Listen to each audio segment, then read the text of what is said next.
This is Basket Case Clubs, CPR Group's podcast where we turn basket case clubs into showcase clubs.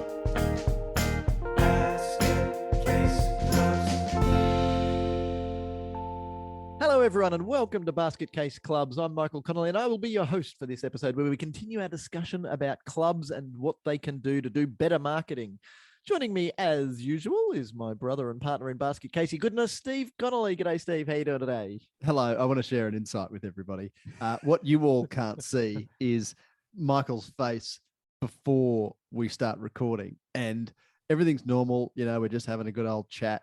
And then as soon as it comes time to hit record and actually start to capture this stuff so that you can listen to us, he gets really, really happy. He gets a big smile on his face. And he gets ready to share his stories and insights from many, many years of dealing with basket case clubs. So for those of you who know Michael, that he's got a big, happy, smiling face most of the time. But he's even happier when he knows he's talking to you. Behind the baskets. Yeah. We need to take outtakes real. Yeah. That'd be longer than the episode, Steve. We've joked about that in the past, I'm sure. Yes. Yeah, we'll do a season wrap. No, we won't. No, I would not put Jess through that. So more marketing we're talking today. I'm very excited. Yeah, so last time we talked specifically about the marketing that clubs typically don't do when it comes to how they're trying to make more money from their canteen. We started there because it's not core business. Core business for a sports club is, as you can imagine, sport. It's why we exist. It's what we're there to sell primarily. But clubs often don't see the opportunities that they've got outside that area of core business. But now we're going to get back into core business and talk about marketing for getting more members. But there's a bit in this, and if you just have what is typical, and we'll talk about this in an upcoming episode, if what is typical when it comes to digital marketing is a shoot from the hip type approach to marketing, you don't know where you're going to get. And I'm often reminded, I use this quote pretty regularly. I think it was when Alice turned up in front of the Cheshire Cat in Alice's Wonderful Adventures in Wonderland. And she says to the Cheshire Cat, can you tell me where I should turn from here? The Cheshire Cat, with its big grin, probably not unlike my Basket Case podcast's grin, says, well, where are you trying to get to, darling? And she says, I don't know. And he says, well, it doesn't very much matter which way you turn from here, does it? So you've got to have a clear understanding of what you actually need to get out of your marketing. And so that's where I want to start today and start to talk about how do you work that out? How do you work out the best way to understand what do we need to get out of our marketing before we go and create a whole heap of marketing tactics and strategies? So just quickly, the shoot from the hip comment that you made, and particularly in the digital marketing realm, I remember, feels like a year ago, it was probably a decade or more, when organizations were really starting to take up the use of social media for marketing, for members, for volunteers, more broadly, or no, actually, to be more honest, not really knowing what they were hoping to achieve, but just seeing other organizations making use of social media and doing a good job on this platform or that, and thinking, oh, well, we've got to get on everything. So we just need to go and, set up this platform, an account on this platform and a profile on that platform, because if we don't do that, we're not going to keep up. And that led to some really poorly spent time, and I'm assuming in a lot of cases, not hitting the mark with the marketing messages and achieving outcomes that were of value for the organizations, but also sadly a lot of waste of time.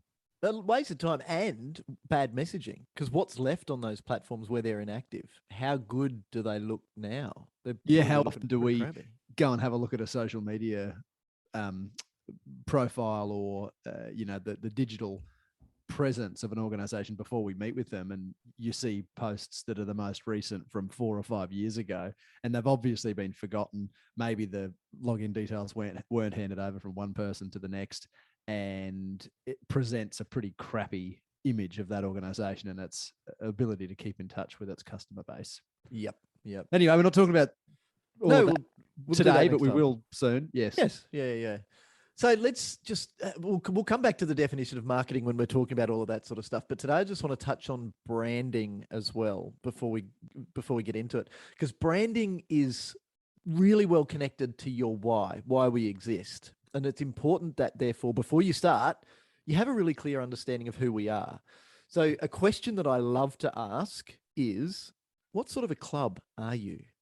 When I ask that, just throw it out to a group in, say, a planning session, they all think that their answer is going to be shared by everyone else in the room, and somebody say, "Yeah, we're a community club," and somebody else will look at them like they've got two heads and say, well, "No, we're not. We're a competitive club. Everyone loves coming here to win."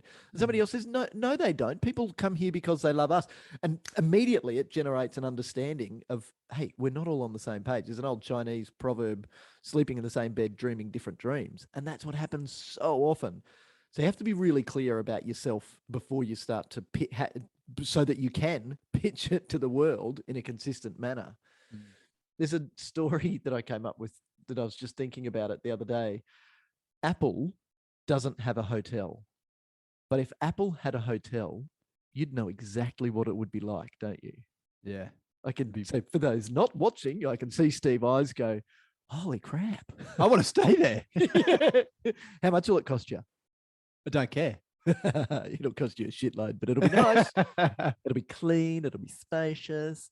So that means that's the brand. The logo on the back of my expensive phone is a logo. It's not a brand. The brand is bigger than that.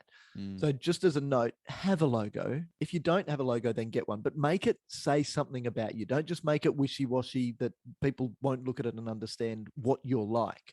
Don't spend too much time on it, but when you think you've got it right, and obviously don't make it too complex. You know, you see some of those logos that like a hand-drawn picture of a wolf or a tiger or a leopard or a panther by some 7-year-old in the 1980s. They're probably time for an upgrade. If it Hey, have a logo so good that people want to rip it off. I was only this morning listening to a podcast where there was a discussion about the yin and the yang symbol, you know, with the black on one side, the white on the other side, but then there's a little bit of each in the other side, and it looks like it's actually in motion, and the so it presents very well this idea of order and chaos, or yin and yang, but it's been used by, you know, at least one surf brand, and it's become so prolific that people have got tattoos on themselves of that logo, and I think that's a really good example of a logo that is very well recognized, but applies in a different way to a whole, applies in different ways to different people. And for that reason, one of the people on the podcast said, yeah, it's quite sad that logo has ended up on the wall of so many stoners. Do they even know what it means? So anyway, you have a logo so good that people straight want to copy it. Stoned. Yeah. Anyway, I don't know. So just to recap something that we did mention last time, not-for-profit does not mean no profit. There you go, Ethan. I said it again. So don't take an approach to marketing that means, oh, we don't really have to do anything, or don't just think that you don't have to. Don't just think that your brand is already so permeated into your community that people are just going to turn up. The "if we build it, they will come" mentality doesn't work, because not only are we competing with other football clubs, other sporting clubs, other forms of physical activity, we're also competing now, particularly post-COVID, with, you know what, I'm just going to stay at home and bum around all day. Yeah. Yep. So the need to go and take a really business-like approach in creating a brand and getting that brand into the community it's always been important, but it's probably more important now than ever. And I think it's only going to keep getting more and more important as competition for people's attention and people's time keeps going up.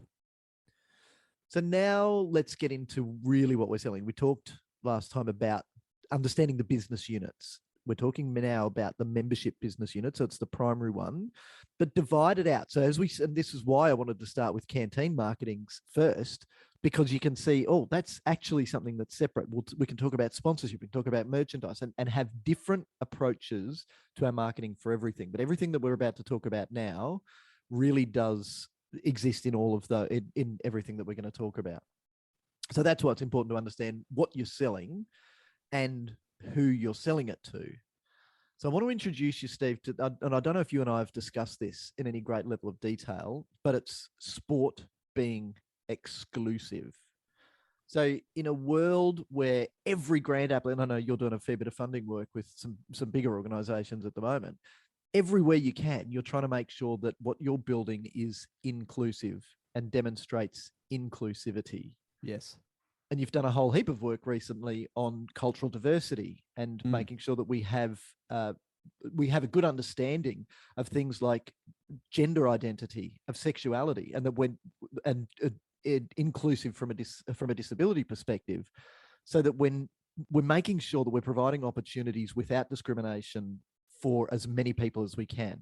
Now, and in the world of sport, this is becoming more and more prevalent. We're talking about this idea of inclusivity more, both at the grassroots, but also right up to the elite level, where there's been some, recent high-profile cases of gender transition and in which competition people are going to be participating in. So we're fortunate that we live in a time when we are having these discussions very openly and things are changing.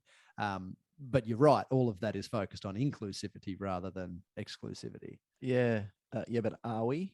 We talk about it. Yeah. But then how does it fly? And we're not. No, we're absolutely not. How well are clubs really doing? In Queensland a few years ago, sorry to digress a minute, we had a funding program that provided funding for clubs to build facilities to increase female participation in sport. So it was called the Female Facilities Fund. Now, how many misogynistic bloody clubs do you think had discussions in change rooms? Oh, wait, we can say that we're going to build 4 change rooms so we can have Sheilas come and play here. And then we'll just put the first team in there and the Sheilas can have the shitty old ones that we got. I know that shit happened, and it was just awful that it happened. So I hope that they've all been called out.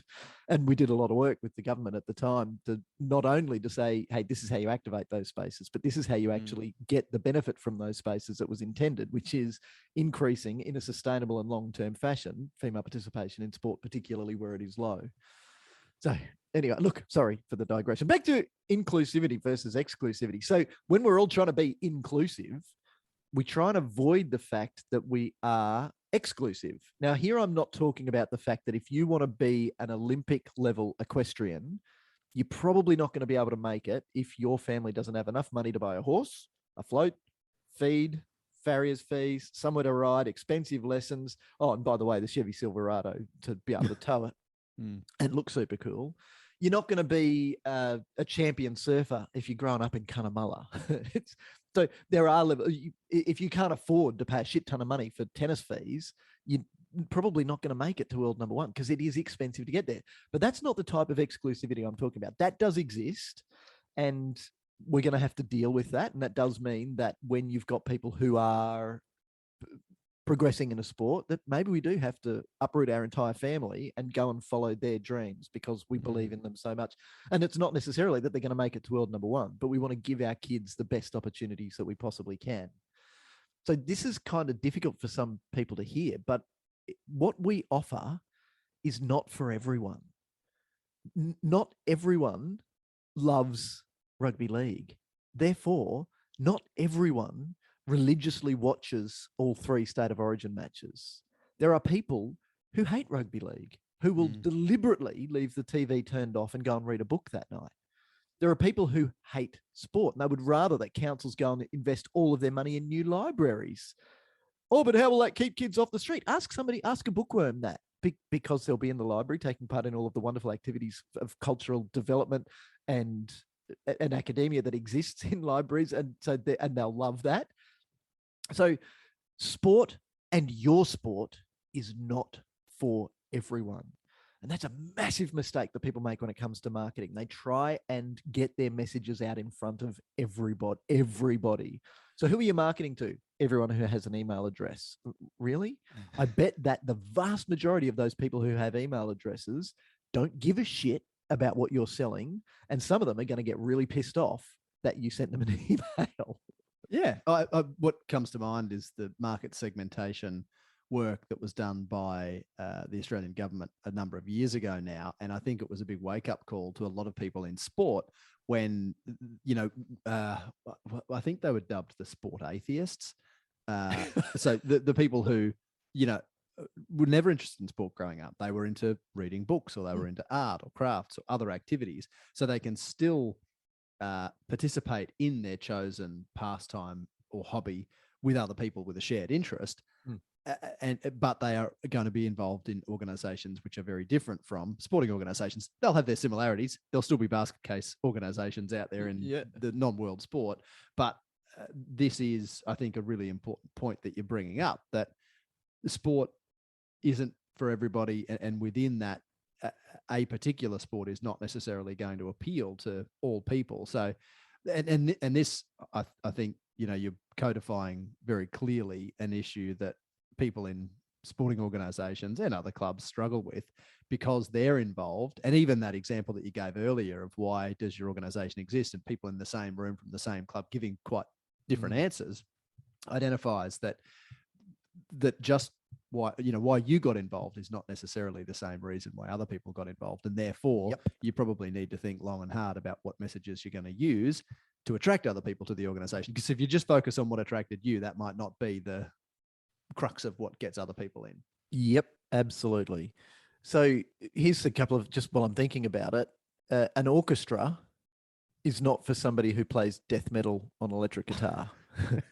So they're not going to go and join the community orchestra, and neither is the principal oboist going to go and join the death metal band. They have different interests, and guess what? That's okay. But it could also be age related. That could be really, really cool. However, yeah, well, remember S&M, the Symphony and Metallica album? You probably don't. It was a bit cheesy. Coming from a muso, it was a bit cheesy, and I have heard better. Dream Theater did one as well, and it was far better. But let's not go down that rabbit hole. So the thing is that you've got to understand that it's okay to be exclusive. When you're using that way of thinking, it's perfectly okay to do it. Because when you create that picture of who this is for, you're also creating a picture of who it's not for. And it's okay that some people don't give a shit about you. Let them go. They're not for you. They're not your next target customer. So don't let waste them time. Go. Don't waste time on them. Exactly. Let them go, which is perfectly okay. So who is it for is a really powerful question. You've got to have that clarity around our own purpose first, because then it makes it really clear to say, okay, this is for people like us, sometimes called in marketing speak, our tribe. So how well can we define people like us? How clear a picture can you paint of the ideal future member, or the ideal existing member, and the ideal future member? So when you get into it, and this is before we're thinking about what we're going to do or how we're going to engage with them, because we're trying to get some clarity around both qualitative and quantitative, who we need. So what do they like, and how many of them do we need? So what do they like? How old are they? If it is an age range, don't just, okay, sure, we have people who are 5 or 6 playing with us, and we have some over 35s, over 45s.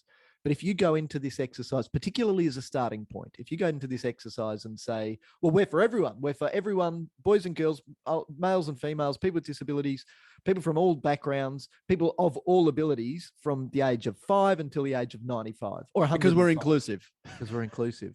How do you market to that? Where do you start?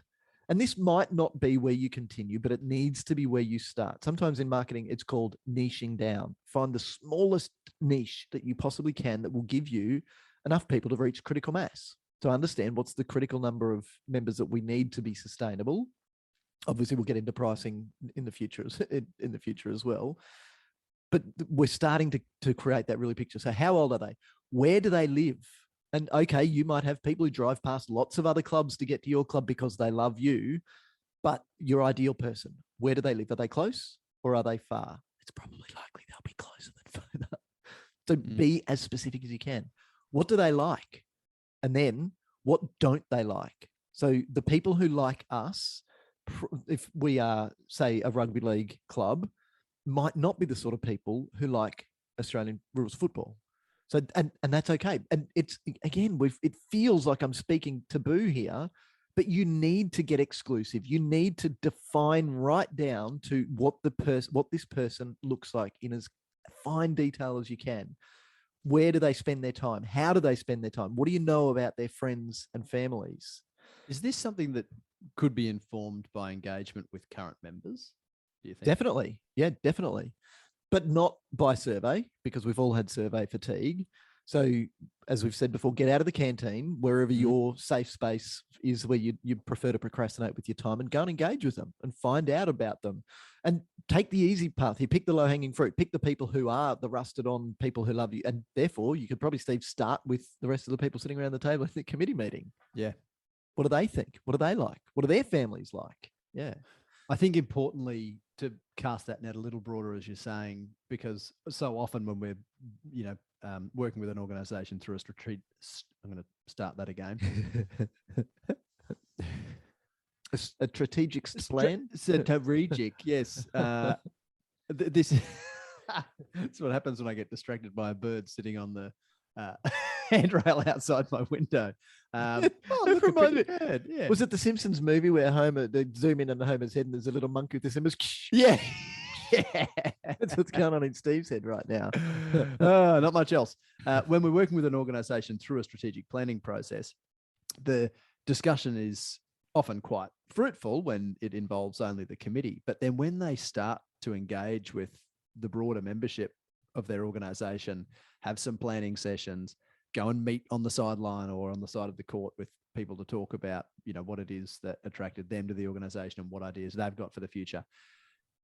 In every instance where that broader consultation happens, ideas come out that wouldn't have otherwise come out. Ideas, that the committee, because they're often so focused on the busy today work that puts people on the field or the court, it's difficult to think a little more broadly or to be a bit more critical about what's happening today. So I really like the idea of, as you say, get out of the canteen or your other safe space and go and talk with people in your organization, find out, what their profile is in response to some of these questions that you're asking, so that you can then hopefully guide your marketing efforts. Yeah. And it's okay for it to be tricky because you're trying to ask them about feelings. Yep. So feelings are hard to put into words because they're feelings. So what does it feel like? And when we're talking about culture through some of those planning processes, the question that I like to ask is, what do you want it to feel like to be a part of this club? And then they start to define those warm and fuzzy feelings. And it's when you drill into those that you're starting to paint this really clear picture. The clearer the picture, the more targeted your marketing. The more targeted your marketing, the more likely you are to be effective in the marketing as well. So it's more likely to achieve what it is that you're setting out to achieve. So the next question then, once you've painted that picture, is what do those people, not you, what do those people want to get out of their involvement with your organization? How will being connected to you allow them to get what they want? And again, this is often a feeling thing as well, because you might be saying, well, we're going to give you 26 weeks of training of a season. And in that, you're going to get at least 18 games plus maybe some finals if you're lucky. And each of those weeks is going to have a couple of touch points for training plus one touch point, home and away game. That's the stuff. That's the things and stuff. That's not what we're talking about. What do they want to feel out of that's what you're going to give them? But what do they want to feel out of getting that from you? I think starting the discussion with why you exist, as you mentioned earlier, is a really important way to begin getting a bit emotive when you think about your organization and thinking about the purpose of the organization. It's not the what we do or the how we do it. It's why we exist. And, I know when we were introduced to this concept some time ago now, when we were asked, why do we exist as an organization? It took us about 6 months to work out why we exist. So it's okay if that discussion takes time, and it's difficult to not focus on the what and the how.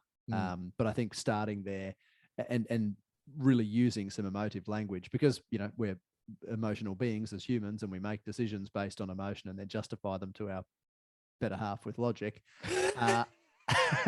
So I really needed that guitar, darling. I don't have one that color. Well, not exactly that tinge of that particular color. For those of you who don't know, Michael doesn't even know how many guitars he has hanging on his walls around his house. Oh, no, the walls I can count. It's the ones that are in cases that hide. Out of sight, out of mind. Gee, I'm glad my wife doesn't listen to this. She's going to get a text saying, make sure you listen to Basket Case Club's episode, whatever this one ends up being. Anyway, So once we've got that clear, yes, you're absolutely right. Starting with that why creates that picture. And I love that question. What sort of a club are we? Because it really helps people break down the barriers to having the discussion. Get into it, have the discussion. Once we've got that, we've got our why. We understand why we exist. We've then got a really clear picture of our ideal customer, where they are, what they like, what better about their family, and what they want from Just being quickly, involved. I really like the language that you're using in calling them customers. Oh, Because yes. as soon as you refer to a member or a prospective member as a customer, then it instantly changes the way that you think about them. Yeah. Because you need in business to meet your customers' demands and wants and needs. So if you think about your members in that way, you're far more likely to be thinking about what drives them to your organization. And when, as you were just saying, what they want to get out of your organization and how they want it to feel. Yep. So now it comes time to get a bit quantitative. Let's do some maths. And I love this exercise. So there's 4 steps to this one. Step 1 is to write down how many members you've got. And I love how often people go, around, approximately, a little over. Hang on a minute. If you have a look at your constitution, in every state and territory in Australia, there's a part in there that talks about your register of members and how it must be kept and how it must include every member of every class. Therefore, you do know how many members you've got. Go and look at the bloody register. So just write down the number. Let's not get too technical about this and say, well, we've got 17 life members and we've got 612 junior playing members, and then we've got 1,872 non-playing members, including social members. But forget about that. What's the number? And let's talk about the ideal customer. So if we're talking about playing members here, what's the number of playing members we've got? Let's just start there. Number 2, or step 2 then, is to think about what limiting factors you've got. So I'm pretty sure that every single sports club across the nation, possibly even across the world, has some limitation to how many playing members they can accommodate. This is actually a fairly easy exercise for sport because for most of us, it's just space. And if it's not space, it's time on that space. So if we're hiring a space and it's a shared use type space, then it's our time is a limitation. What have you got? And what are the limiting factors that brings in? So apart from that, you can start to get, so those are the hard limitations. So we only have X number of hours per week access to facilities. Obviously, you then need to take into consideration how many rain days you're going to get or anything else that can stop. So if we're a gymnastics club that uses a pavilion at the showgrounds, we can't be there when the show's on. We get bumped out for the show. So those are physical limitations that put a limit on how many members we can accommodate. But it can also be a bit softer. So there can be some people-based limitations as well. To continue with the gymnastics example, gymnastics coaches are fairly rare because it's a very specific skill. And ideally, a gymnastics club would like to have gymnastics coaches who have some experience. So you can't just go and plant that and boom, there it goes. It's magic. List those things. What are our limitations? Again, don't overthink. Just get some stuff written down. Step 3 then is to think about those limitations and take them into consideration to work out what is the theoretical maximum number of participating members that you could have. Don't cheat here. Often when I do this exercise in large groups, the majority of people get it, but then some people try and cheat the system. And they say, well, no, these are the people who say, no, we can, our only limitation is everyone who has an email address. So there are some people in the world who don't have an email address and therefore we can, that's cheating because you're not actually getting you're not able to niche down using that information. So once you've done that, you've worked out, for instance, you've got a number of members per field based on the number of fields you've got, just do the maths. Step number 4 then is what's the difference between what we've got and what our theoretical maximum is. So I'll give you an example here that's probably seems a bit generous, but an example might be a very big football club that has 5 fields. Now, to have 5 fields as a football club is certainly a luxury, but if we've got 5 fields and this club currently has 1,000 members. So if they've got 1,000 members and then we do the maths and we say, well, a commonly accepted field capacity of members per field number taking into consideration downtime, maintenance, how many touch points you've got, the differences between senior training and junior training, senior games and junior games, the fact that training typically does more impact on a field than games, taking all of that into consideration, just rounding it, rule of thumb, 220 members per field is a reasonable number, a reasonable assumption. Therefore, if we've got 1,000 members and 5 fields, our theoretical maximum is 220 times 5. I'm not that good at maths, but I can probably do this one and get to the number 1,100. 1,100 minus the 1,000 we've got equals 100. So our marketing target has maybe shrunk from the 240,000 people that live in our LGA. Because we're a big club, we're probably going to attract people from the whole LGA. So there you go. There's the geographical area. That's where our people live. It's shrunk from 250,000, if that's the number I picked, down to 100. So 100 as a percentage of 250,000 is what, 0.04% or something. So that's statistically nobody. Yeah. So instead of trying to the statistical term is bugger all. Bugger all, yes. The Australian statistical term, yes. I wonder if the Australian Bureau of Statistics has, yeah, that's just nothing. Yeah, that's shit all, mate. Oh, shitloads, shit tons, bugger all, SFA. I don't. They'd be far well connected if they did. Far better connected. Gee, I hope not. Can you imagine that in one of our business case reports? We're doing a cost benefit analysis of the benefit and how many people are going to be. Yeah, a few, couple. Yeah. However, if we do this, it'll attract shitloads. Shitloads. Yeah. Right. So doing that exercise helps you understand that it's not everyone. It's not 240,000 people that we need to develop a marketing strategy to target. Mm-hmm. We need to find the 100 people that fit our persona. The right 100 people. The right 100 people. Now you can start to think, okay, so we know these 100 people. Where do they hang out? If we are a rugby club and we're a rugby club that is one of those types of clubs that prides itself on on-field performance, maybe these people are hanging out in the car parks of the elite private schools. So maybe that's the way to go and find them. So once you've narrowed it down, we're not doing a shoot. That's not creepy at all. Drive into the car park of the public school, or the elite private schools with your black van and start giving out flyers. It's bound to go well for you. Oh, maybe we should give out lollies at the same time.